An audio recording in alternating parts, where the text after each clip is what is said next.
I agree with Missoula. Part of why I like their defense last night, I don't care they gave up 117. I felt like they defended last night, especially early. The effort was there. I think the word that Kenny Atkinson, the coach on the other side, used was they had playoff force. They came out and treated it like it was a playoff game, and I agree with that. It's why I was okay with their defense against Golden State, too. They lost that game, and they gave up a bunch of points. But that's a highly skilled offensive team on the other side, and you can tell when the Celtics are defending with effort and force and when they're just giving up easy runs to the rim. I mean, it's the NBA. Teams are going to score 110. That's going to happen. Easy. Yep. But how easy are the buckets on the other end? And I felt like Cleveland had to work for baskets last night. Oh, yeah. Even by the end, some of those ones that made it close, like those Donovan Mitchell shots, there's like 5 guys in the league are hitting those shots. What are you going to do on those?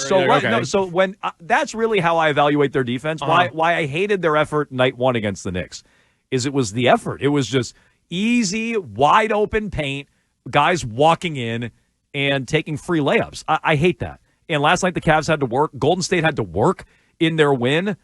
I agree. The Celtics matched the physicality of Cleveland on the other side. So we'll get to this here on Jones and Keefe. We're going to move Would You Rather today. Typically that's at 11:20 All right. on a Would You Rather Wednesday because Don Sweeney's scheduled to speak literally at any moment. Could be any moment now. All right, I'm all ears. We've been told Bruins practice. We have no specific time. Bruins practice is underway. Okay. And so Don Sweeney could be speaking at any moment. You'll hear the latest on why Jim Montgomery was fired, what the plans are going forward, how they feel about Joe Sacco, etc., right here on WEEI. In the meantime, let's continue talking Celtics.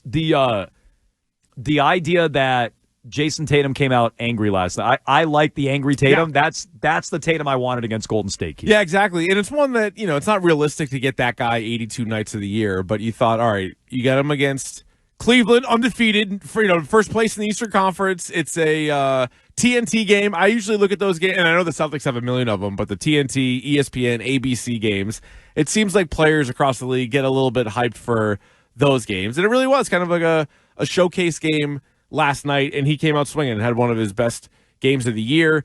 He had some weird stat in the first quarter, not weird stat, some impressive stat in the first quarter. Like the first guy to have like 8 points, 5 boards, 3 assists, 2 steals, something like that.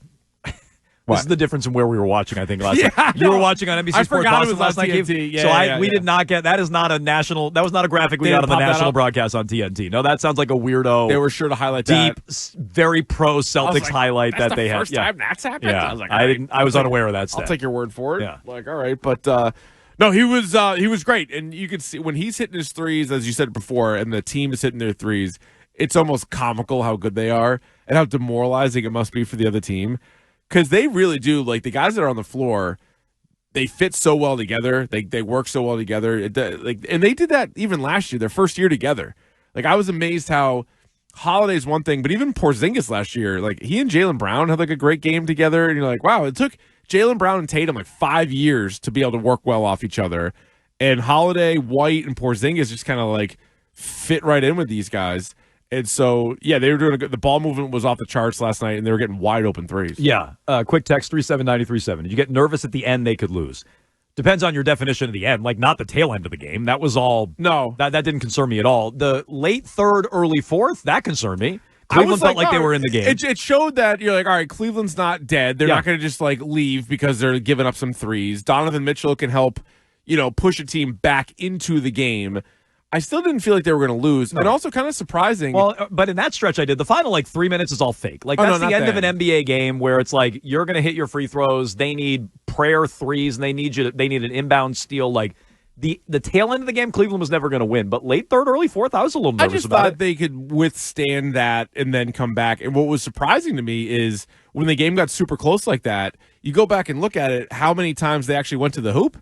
There was a bunch of times where there was Tatum, Brown, White, getting a 2, and you're like, oh yeah, good, you can do that. Like, and there wasn't a ton of resistance then because early in the game it seemed like the Cavs were letting them shoot a lot of threes, which I don't know if was the best strategy. No, I don't think so either. But then in the second half, or the third quarter, when they like needed a bucket, they didn't just settle for threes to kind of get them back with get the lead going again. They went to the hoop. So no, I give them credit. They only took 41. It felt like they were launching last night because they were hitting everything, but they only took 41 threes.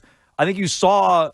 How quickly it can go away when they're not making threes, but they only took 41. Like that, That was a good sign last night. The way they defended their effort level, I think, was a good sign last night.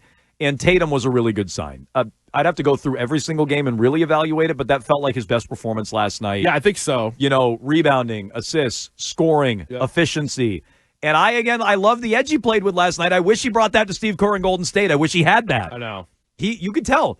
He was confident in his three. The way he was releasing the ball all last night, he had like a little dance and a little wiggle after every three he hit. He did his little kiss after a few threes.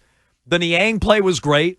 Where Niang flopped, that was the end of the third. He flopped. That was a flop.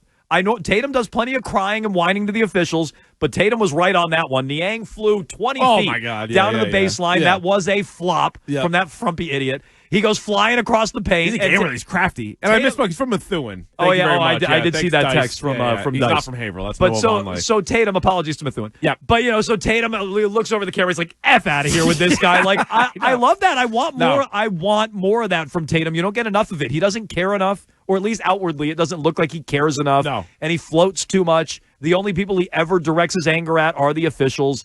I love that last night out of Tatum, and I don't think it's a coincidence. You got that kind of performance. I think there's a correlation. Niang could be a good villain in a playoff series. Yeah. He was barking every shot he made. He's like barking at the crowd. Like, you're like, all right, bud. If they get Max Strus, if they get Max Strus back, get ready for another hater. That was him. That was him. Leg. Yeah, 100%. That was when he was with Philly, I think, right? Yeah. And he grabbed his leg. Yeah. Why not? No, but that's the thing is like that might be their best competition in the Eastern Conference. And, I know they made it a game in the third quarter and all of that, but that literally, in my opinion, is the second best team. We'll see as the season goes. Do they dip a little bit? Does somebody else come up and kind of take that torch? And it's like right now, Eastern Conference playoffs, every other matchup is probably pretty competitive. Mm-hmm. New York versus Cleveland or, whoever ends up making the playoffs, like those are probably decent series. And then against the Celtics, you're like, oh, you almost want to spot them a couple of games to make it close. New York's still... I think That's New York's a bigger threat. Well, they just have higher on talent. The Cavs it's Donovan Mitchell and I do not like Garland's game. I don't like it. No. I like their bigs-ish. I think Mobley played well last night. I still don't love him. You think Towns is way better than Mobley? Or is it kind of closer? That's probably close. Yeah, it's probably not that. I mean, Brunson's great. I like Mitchell. I would take Mitchell over Brunson. Yeah, me too. I think I would. But Brunson's good. Brunson is good. Yeah. But I just think the Knicks, again, you're talking about going 4 or 5 guys deep, and I like those players better. I mean, the top 6 teams in the East right now, besides the Celtics and the Cavs, are the Magic, Knicks, Hawks, and Heat. Only 4 of them have a winning record. The Magic have a winning record now because they've won 6 in a row. The Hawks have a winning record? No. Oh, okay. Only the Magic, Knicks, Celtics, and Cavs. 4 teams in the East have a winning record, which is up from 2 a couple weeks ago. Not great. 617-779-7937. Our pal Josh is in Nashua. Go ahead, Josh. Hey, Jones and Keith. How's it going, What's fellas? up? It's going great. Hey, I just wanted to say the Celtics game was electric last night. You had Derek White out there blocking shots. You had Tatum hitting big shots. I woke up this morning and I saw Donovan Mitchell at 35, but I felt like it was like that. Sort of like an empty 35, one of the emptiest 35s I've ever heard of. Well, he was invisible in the first half. He and Garland were missing everything in the first half. I felt like there were stretches where Mitchell took over. I wouldn't call it empty, but it wasn't throughout the full game, that's for sure. It wasn't like 35 they lost by 20. That's more of an empty 35. I thought he was a big reason why they closed the gap. Yep. And, when he had the ball and he's hitting some of those big shots, they covered the spread, I guess, is one way to look at it. So if you picked the Cavs plus 5.5, you're like, thank you, Donovan Mitchell.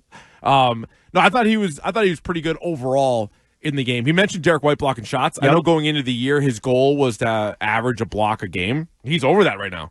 1.1 blocks per game.